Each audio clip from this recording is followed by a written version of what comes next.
Check, check. All right. You got it. Apologies. I don't know what No happened. problem.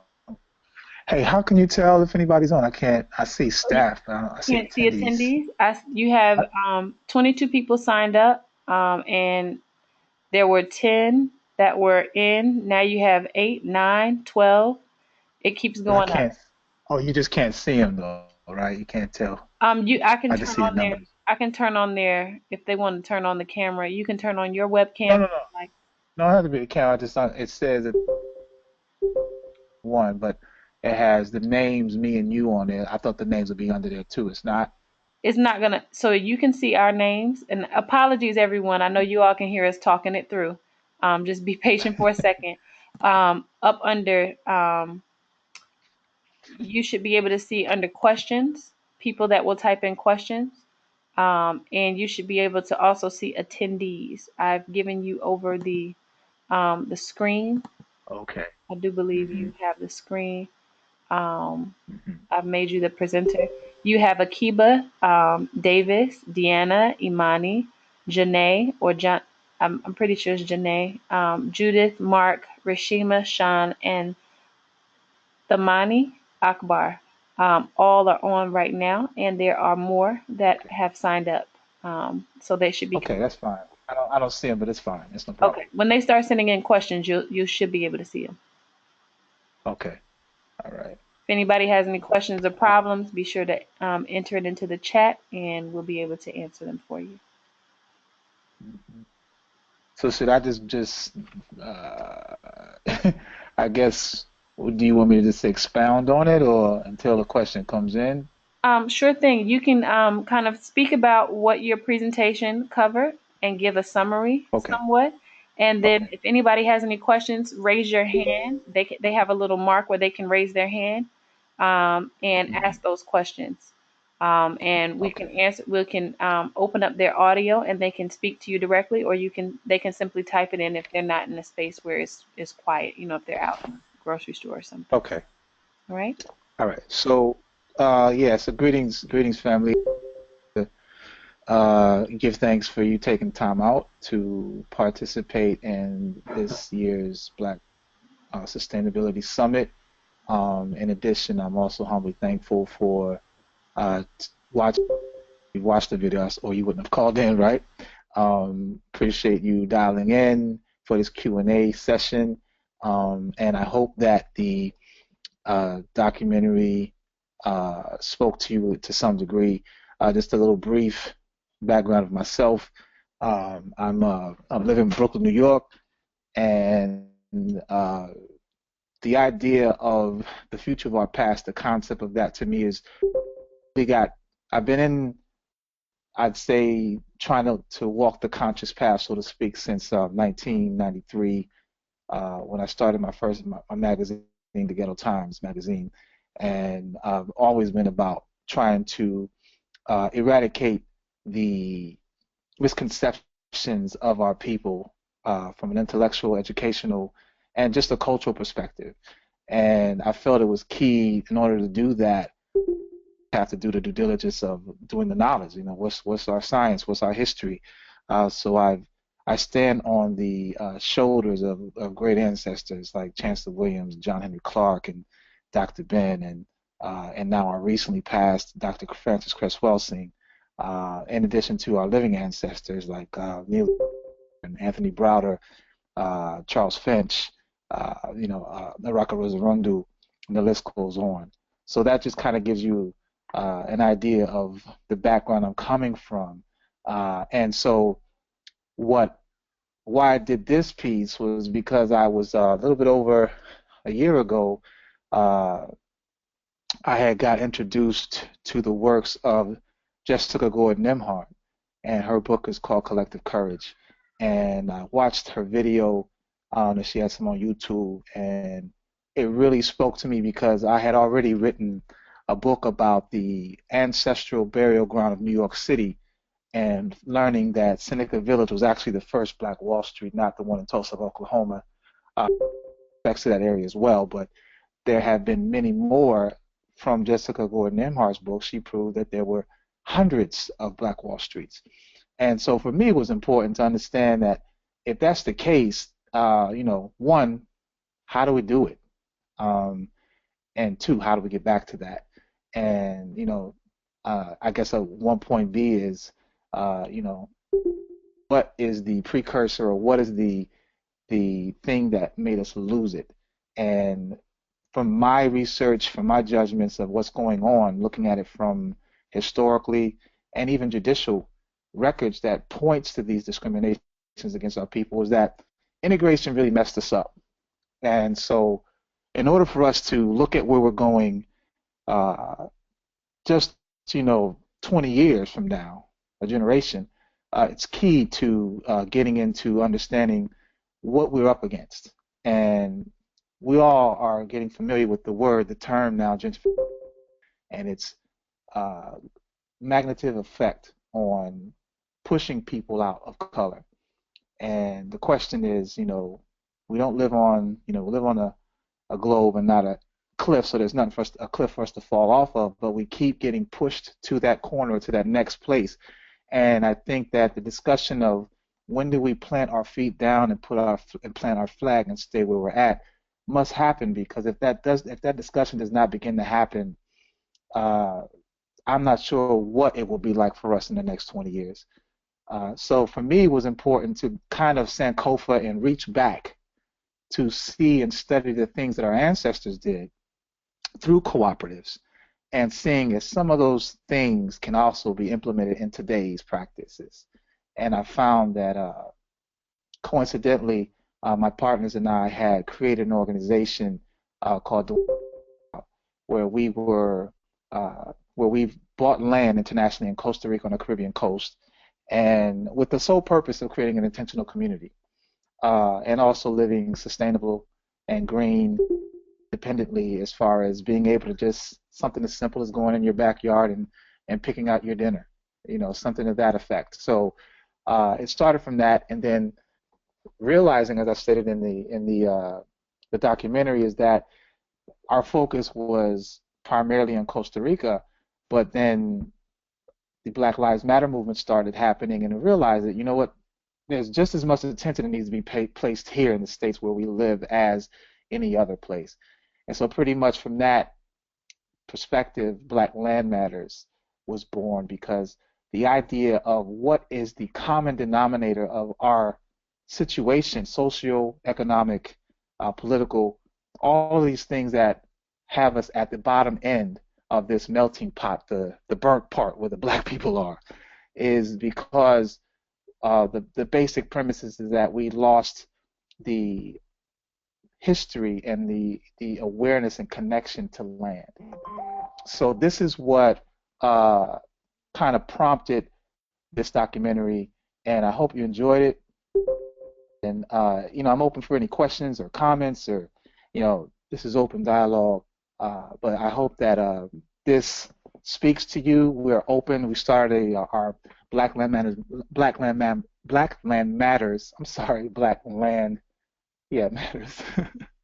um, Membership, and we started membership for $50. You become a member, an annual membership, and from that we use this membership to listings of different projects, uh, international and domestic, and as a collective, as a real estate investment cooperative, we come together and we make choices on projects that we want to do, and we go after these projects, be it uh, you know land, be it uh, enhancing a project that already has land but needs some labor or some resources.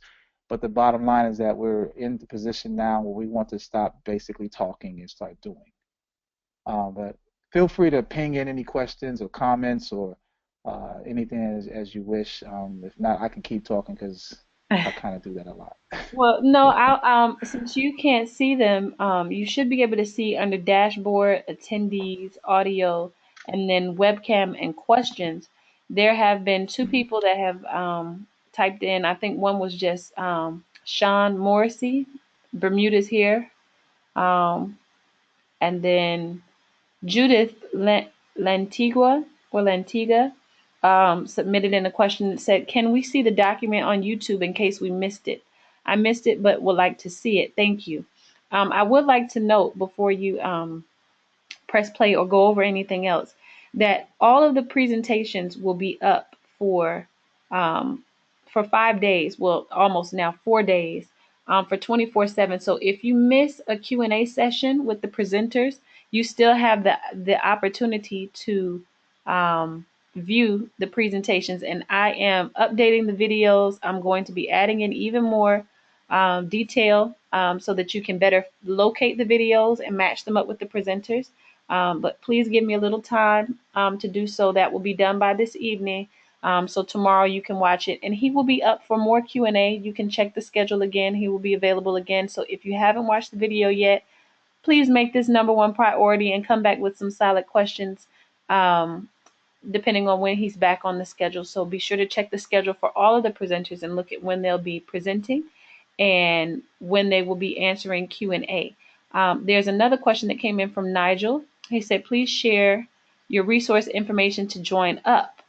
Um, you want to type that Mhm. in under questions or in the chat box. If you go over to your chat, Sure, you can enter that in and sure. share that with all members. As he's doing that, I'm going to go on to the next question. Rashima, you can view his video if you have logged in and you've gotten your unique code or your email and your password together. You should have access to the tab that says Tune In, and you should be able to scroll down and locate his video.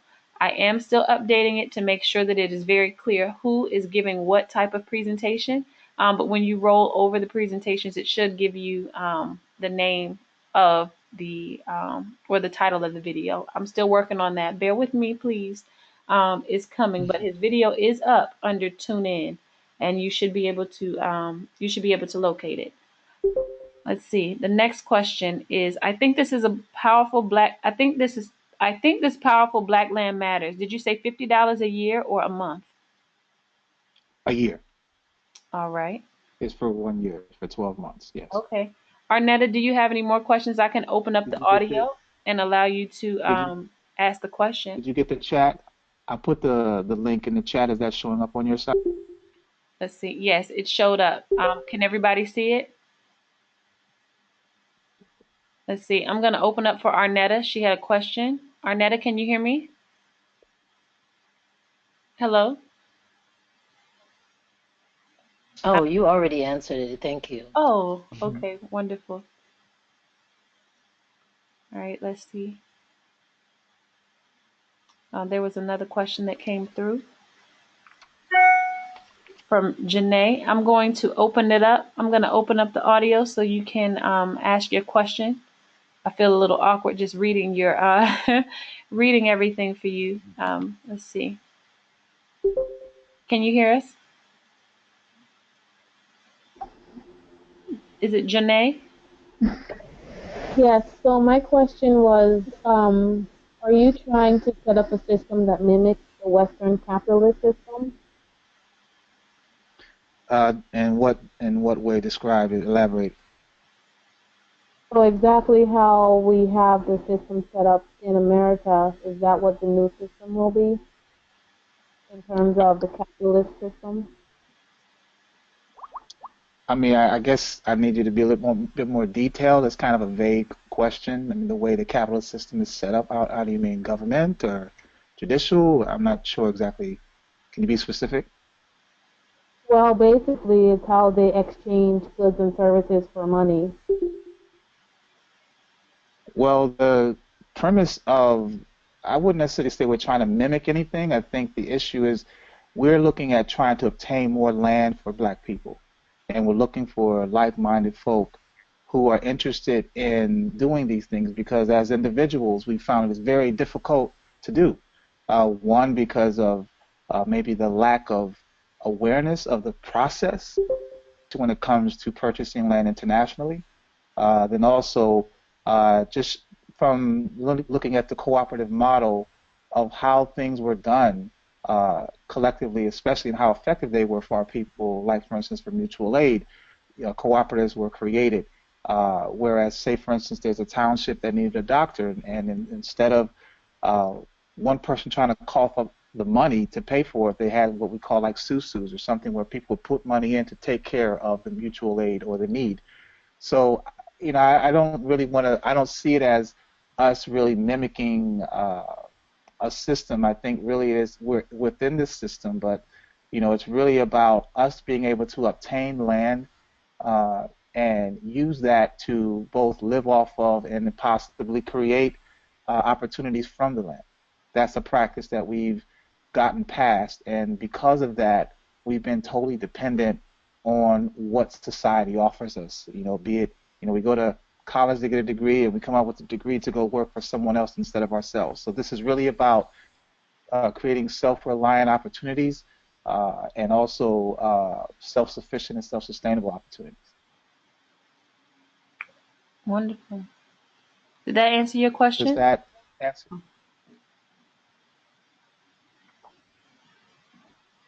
Yes, thank you. All right. There's Marcus. He has a question. Marcus, you're on. Hey, Hi. greetings. Greetings. Greetings, bro.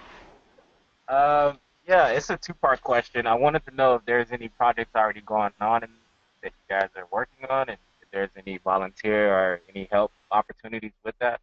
And as well, the second part of the question is, I'm actually part of a food justice collective that is working through aquaponics, and it's just me and two other people, and we have access to land in Mojave, and we want to do something similar as far as an intentional community and building, structures and stuff like that to grow food and whatnot. And how could basically how could we just share what are ways to contact you and your team to kind of share and build on that idea? Okay. Yes. The we have our first project. We bought land in Costa Rica, and we are building an intentional community and an eco lodge. So to take advantage of the tourism that is coming, Costa Rica has been like the talk of the town for the past couple of years. People are starting to go there now, and um, our goal is to create an eco lodge that will be basically used for. And then adjacent to that is we're building the intentional community using glamping ideas, be it shipping car containers or yurts or things of that nature that could be used for permanent living, or you could use it for, you know, like a bed and breakfast, or you could, things of those kind of natures. That's what we're working on right now. That's the current thing. We're looking also for domestic properties that we can also put the same kind of cell or same kind of model in the same area. So, for instance, there's places. I'm in New York, so there's some places we're looking basically in the major cities: New York, Philly, Virginia, uh, Florida, California, where there's land, and that we can also put the same model in place, building an eco lodge and also intentional communities there. And the project that you're working on, uh, I I take great interest in, and what I can do is I'll put in the chat room our information so you can contact us, and we can definitely. I would love to hear more about it and see what we can do and synchronize on some things. That sounds great. Thanks. All right, I'm gonna put our information in here now. So, okay. All right. And as you're doing that, I am going to go down the line. There was another question that came up from Mark Scott. Give thanks, Marcus, for your comment and contribution. That's my partner. Oh, that's your partner. I'll see what Yeah, he has to say. that's my business partner. So greetings. I just want to say thank you for Brother Mbwebe for sharing this and taking on the challenge of presenting for us here.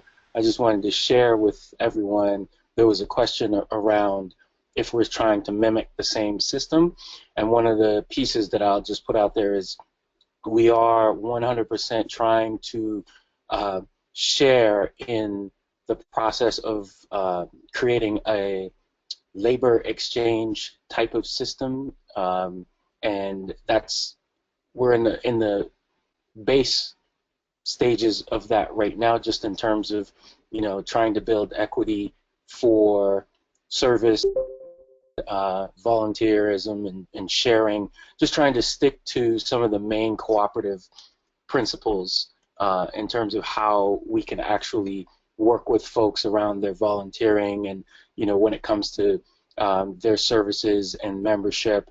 Um, those are some of the pieces that are connected to the exchange of labor when it comes to signing up for your membership. Um, the key principles of cooperativism are definitely at the base of what we're trying to do. So I'll just leave it at that, and we can all follow up on any other pieces that are out there.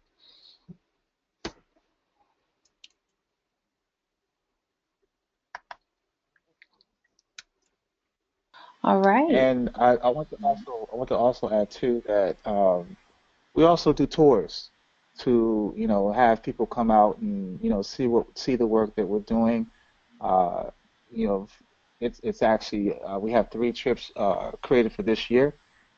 Two of them will be in Costa Rica, and another one will be in May in Washington, D.C., where we are having historian Anthony Browder do his Egypt on the Potomac field trip. And this basically is kind of ties in with the Black Land Matters of the historical, tying in with the present and future. But our trips to Costa Rica, we have one next month, February 23rd to 29th, and then we also have uh, two one-week trips in August, August 16th to the 23rd and the 23rd to the 30th.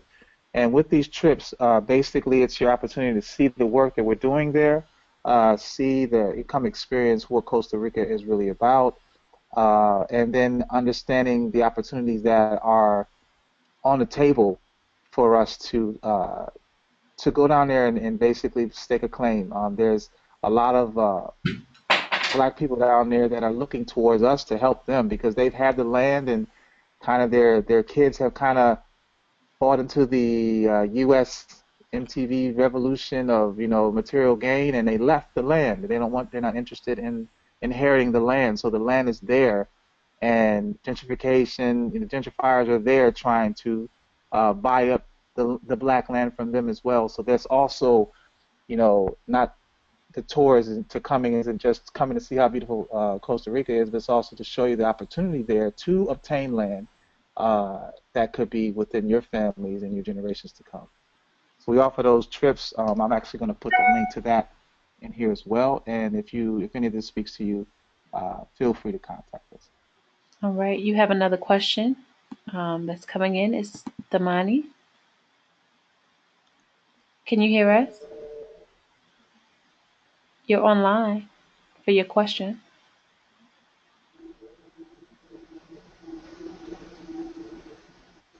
I'll read the question. It says, will we be able to invest in our local area? Yes, that is. Uh, it's gonna the way the Black Land Matters can really work is it's based on demand. I mean, we're looking to galvanize folk. If you're say in an area that I haven't mentioned, and we can get people in that area to come together, and I mean, we can look at some properties that are there and do the assessment of if that's a worthy investment. Absolutely. Uh, it's not just centralized to New York City. We're trying to do wherever our moniker is wherever black land is, black folk matters. Sorry, wherever black folk is, black land matters. Sorry, but the point is that uh, we are not. We're trying to get as many people involved as possible that sees the potential in this. And yes, by all means, if you have some land there, or you know of some opportunities that are there, or you even have some people there that would be interested, by all means, let's talk. All right. There are a few more questions. Mark, would you raise your hand in the session if you still want me to, if you need to get back on again? I do see that's something that you requested. I'm going to move on to Akiba until I see that happen, and then I will take you again.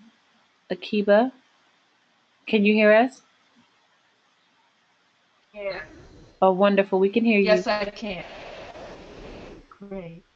My question is, what is the criteria for land purchase? Mark, do you want to take that? I'll let Mark take that one. All right, I'm opening up his mic as well. And let's see. There we go. Mark, you're on. So, okay, great, thank you. And that's an absolutely great question. The criteria that we're using basically is from a Duende Natural perspective, which is our umbrella company. It's where eco and culture meet. So what that means is where the economics of the place is lends itself to a marginalized community, where the other eco is the ecology, where people are interested and are, are, are in need of getting better value out of the ecology of the land from a sustainability perspective. And then the last piece in where eco and culture meet is the culture, right? So where we are valued in from a heritage perspective, from a Black heritage perspective in that area. So those are just general.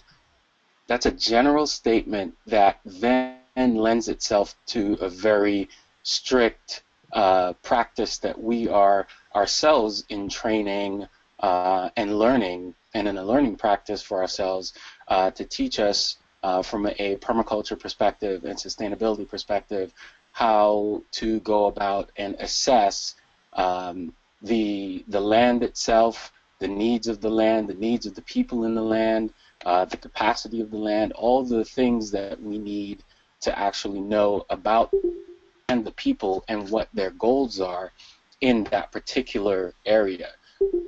The answer is we can use some general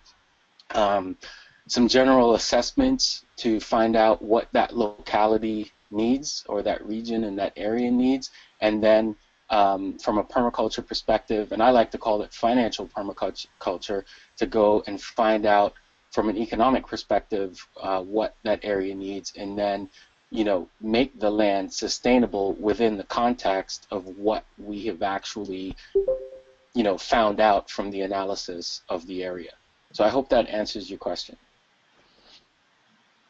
It does give me some insight, and it also reminds me of an episode that I saw with Skip Gates doing DNA on Nas, Right. And he found out, the very plantation that his ancestors came from in North or South Carolina, Right. and he said immediately, he said, "I'm gonna buy that." And and I wondered about the opportunity for folks who want to be on the land to become caretakers for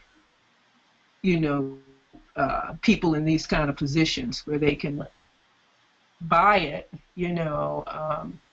because many of us don't have a need to actually be the personal owners. We just Right. want to be, build our connection with nature and Absolutely. community, So anyway, just wondering if that's Yeah. something you brought up too as a strategy Yeah. for getting. I just want to say that you are very articulate in the way that you've put it out there, because you've just basically summarized the thoughts that gave birth to this idea, because we've visited South Carolina, St. Helena, all the islands there as well, from a heritage perspective, and the idea is not from a organizing perspective to um, take ownership of the land itself. It's to have stake and be stakeholders, to be stewards of the land, and to actually enable those who are there, who live there, to drive the direction of the actual area itself, and then those who are stakeholders can have access to the benefits of the funds that they've put in and the dividends, not dividends in terms of dollars, but dividends in terms of getting, you know, the actual value back from the work that's being put into the land. And when you actually are in the space or on the land itself, you're strengthened from the social ties, you're strengthened from your economic stakeholder, your stakeholdership in the land, right? So those are things we want to do, and we want to make sure that we're taking it from a perspective of stewardship, of land stewardship, of human stewardship, right, to nurture from those perspectives, to reconnect with the individuals of the area and make sure that the communities are actually nourished. One of the things that we're doing specifically in Costa Rica is we've recognized that the African heritage connectedness that the people of African descent in this area called Talamanca, the Talamanca region of Costa Rica, have is through their English language connectivity to their Jamaican heritage, right? So if they have a connection to Africa through English, what happens when they never get taught English as black people in that area? And this is an area the size of, you know, from the top of Nicaragua all the way to Panama, which is about 600 miles and about 250 miles wide, of people who, you know, their African connectedness is through Jamaica, through, yes, an empirical power like England, but English is their connection, current connection, I should say, to their African heritage. So what we've started doing is bringing African American English-based cultural books down to try to start a cultural bookmobile in the area, right? Because there are no English libraries, there are no English areas for them to connect that Africanness in the area. Thank you. Welcome. All right, we're going to take the next question. Mark, I'm going to leave your microphone open, and you can let me know if you would like for me to take it down. Nigel, Yeah. did you have anything else that you wanted to ask? You're on Website, please. website. On the website. That's it. Thank you. Yeah, I'm Black. trying to. I've been putting it in the chat, but it's only going to the organizer. So I'm gonna send it to you, Afia, and then you can send it. Okay. Thank I'm going to cut. Should I just copy what you sent? I'll just copy. Yeah. Will you just ask him? Did you see the one where you just put out? You can join Black Lives Matter Real Estate Investment Cooperative at the link. Did you see that one? Yeah, I see it. This is Mark. I see that one. But a Okay. lot of the ones that Afia was sharing earlier, I made a comment that I wasn't seeing that in the chat. Oh, okay. I was replying directly to the questions for individuals, Okay. and then I Okay. decided since he was trying to he was sending them, but he wasn't sending them to the entire. I noticed he wasn't sending them to the entire audience, so I went on ahead and did it. Um, Okay, perfect. Thank Nigel, you. do you see it now? you. And then there's the trip schedule. I just sent you that one too. Okay. Nigel, are you seeing these that are coming through? It's Yes. it's blacklandmatters.com. Okay. Okay, wonderful. And then Duende Natural. All right. I've resent them out. I'm going to go to the next person. Rahima, you had a question. You are now unmuted. Okay. I'd like to know if you're linked up with other groups that are doing the same or similar projects. Yes. So one of our members, in particular, is connected to the Black Permaculture Network. Yes, so we are on different levels as well, right? So from an economic perspective, different groups from a cultural perspective, the Afrocentric community, as well as the actual sustainability network. Community. Yeah. That's great. Thank you. All right. Are there any more questions? Let's see. I think Judith said she's satisfied. Rahima is satisfied. If anybody else is has any further questions, go ahead and raise your hand. Oh, I see one. There's Davis. Greetings. How you doing again? Hi, how you doing? I'm well. Great. Um, I have been looking at the lives and issues with the Garifuna people up and down the Caribbean coast there, and I wanted to know if uh, your presenter is familiar with the Garifuna people and the issues that they're dealing with, because all that he is doing and all that he proposes to do will strengthen the Garifuna people and bring us as English speaking blacks and these Garifuna people together and really create something dynamic. Webe, do you want me to take that, or do you Yeah, want go to take ahead. Go ahead. that? All right. So, brother, I need to breathe before I speak to that, because you are speaking to the core of the mission of what where eco and culture meet. Like, we are 100% connected to the Garifuna peoples. We're connected with the cooperatives of farmers, of indigenous peoples on the land there, and the blacks who came in the late 1800s from Jamaica, and then as well the Garifuna people who have a great and illustrious heritage in that area as well. So yes, it's imperative that these connections are made, because without them, we can't actualize any of the benefits that we're talking about doing. And in the same way we say it about the Garifuna, it's the same way we say it about the Geechee in South Carolina. It's the same way we say it about all of our heritage, and our localities and our groups and our tribes as part of this nation, that we need these types of institutions to develop themselves so that we can nourish these relationships and have this interconnected relationship, and stop acting as if we are separate, where we're not, right? We have to build the trust that has been, I guess, covered by a lot of the mental and psychological and all the other types of slavery that we've encountered over the years. Any and all communities, from the maroon communities up and down that strip, the isthmus in between the two continents, the maroon communities in North America, historically, the maroon communities in Jamaica.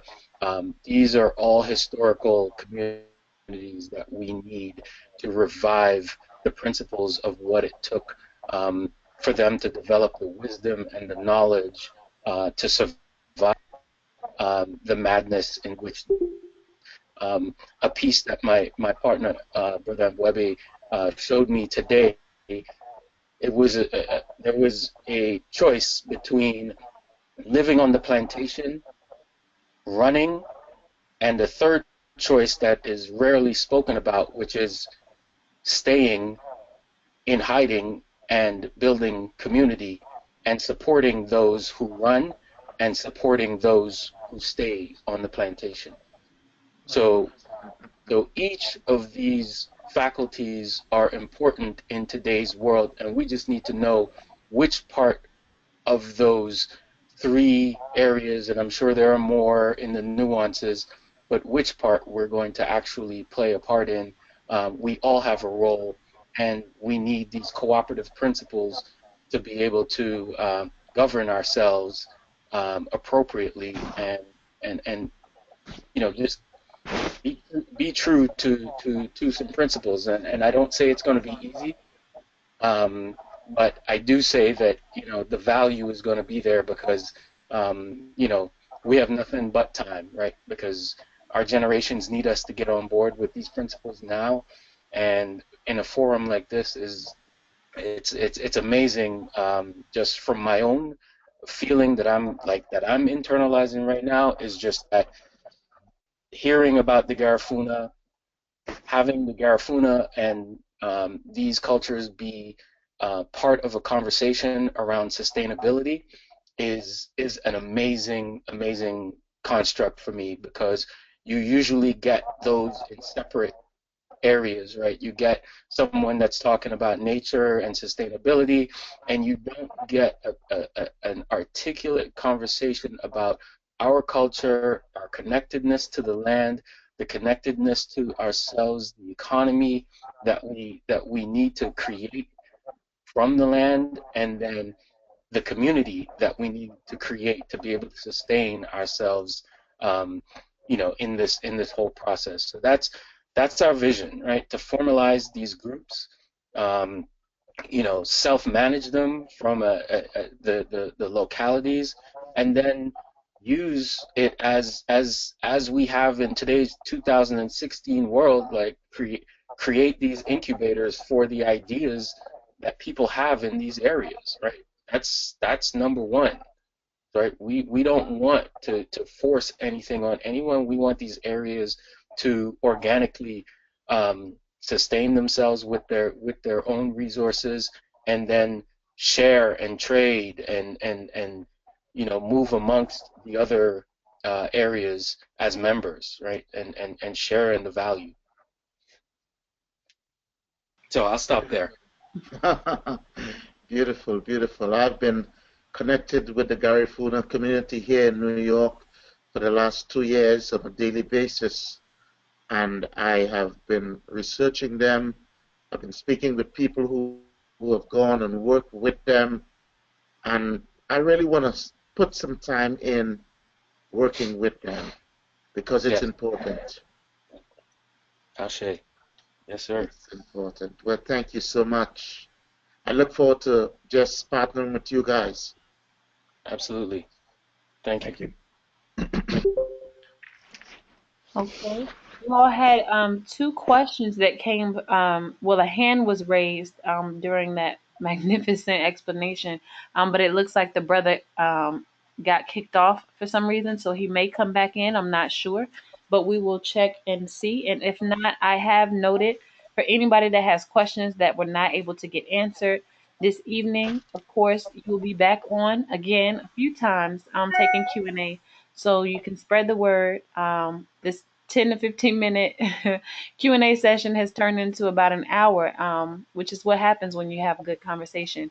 But we will be having it again, and check the schedule. Please make sure that you watch the video that was submitted, the presentation, and come back with some more questions. Everybody will get connected at the end of the summit, or get connected now since you have the contact information. Before I close everything out, do you two have any other closing words that you'd like to leave with people? And Hmm. Webby, I'll let you go. This is for you. Um, you know, for me, I number one, I just want to tip my hat off to you, sister, Afia, for the work that you put in. This would not be without your sacrifice and just overall sweat equity that you put into this thing. So I'm humbled that you've given us an opportunity to share what we're doing, and it's for me, it's the timing thing. It's a divine timing thing. There's something in the air that I know uh, that what we're doing, the ancestors are blessing us and creating paths for us to manifest these things. So I just, give thanks to you. I give thanks to all of the listeners, everyone that logs on over these next 5 days and watches all of the magnificent material here. But the key now is each one teach many, and that we do something with this information tangible, something that we can create so that our babies can now say, hey, I got something in place. I don't have to go and do something for someone else. That's it. Beautiful. Beautiful. Well, give thanks. I'm honored, and I definitely have enjoyed working with African Community Sustainability Collective to put this together. If anybody has any more questions or concerns, you can send them to blacksustainabilitysummit@gmail.com. You can follow the instructions on the schedule page and send in a note with Mbwebe Ishangi's name, and that will be immediately forwarded to him if you are not able to reach out through the links that he sent to you. But you can reach out directly. I thank you all for tuning in, for being excited, and for being engaged. So I give thanks to you all, and we will see you tomorrow. Continue to watch the rest of the videos. I'm signing off now. Not the sun. Ta-na-na.